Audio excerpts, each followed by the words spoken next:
Today was the worst day on Wall Street in 2019. Stocks plummeting, with the Dow tumbling 800 points amid fears that a recession is on the way. So the big question, a lot of people thinking right now, what should I do with my money, right? Bob Decastro is here with some advice. Bob. A lot of uneasy investors today. Well, August has been an extremely volatile month for the stock market. The Dow has moved more than 200 points in either direction on 7 occasions. But a massive sell-off today after investors were spooked by an unusual economic indicator. Wall Street suffering its worst day of the year amid fears of an economic slowdown. Investors seemingly rattled over the escalating trade war in China.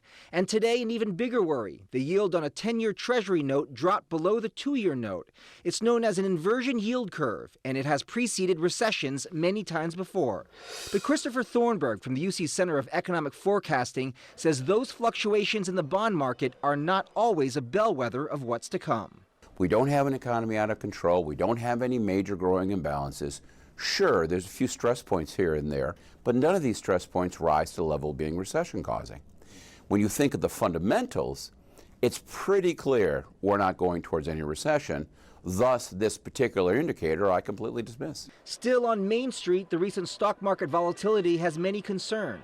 Thornburg advises against knee-jerk reactions. The problem is, people get suckered into making bad decisions. The market starts going down, they sell everything. When it starts coming back up, they start buying things. This is another sucker bet. People need to stop paying attention to the stock market, and perhaps even more importantly, they have to stop selling into downturns and buying on the way up, because in the end, you're just making the pockets of the folks on Wall Street that much fatter. Certified financial planner David Rae agrees. If you stay the course, you're going to make money. If you buy and sell, you're going to lose money. He says while there's no way to predict a future recession, we should always be prepared.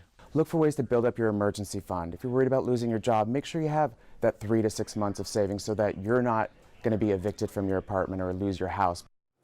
Now, in a tweet today, President Trump addressed the trade war with China, saying, "We are winning big time, but the last round of tariffs has been postponed until December the 15th to go easy on consumers this holiday season." The president blamed the Fed for the economic problems, saying that the Fed needs to cut interest rates. So stay the course is what everyone's saying. A lot of people checking their stocks, though, and their information today, I'm sure. Just looking at it. Still above 25,000. Yeah, and the president is mad at the guy that he appointed to be the head of the Fed as well. All right, Bob, thank you so much. And Chris Thornburg and David Rae, two of the smartest guys around. Good to see both those guys. All right.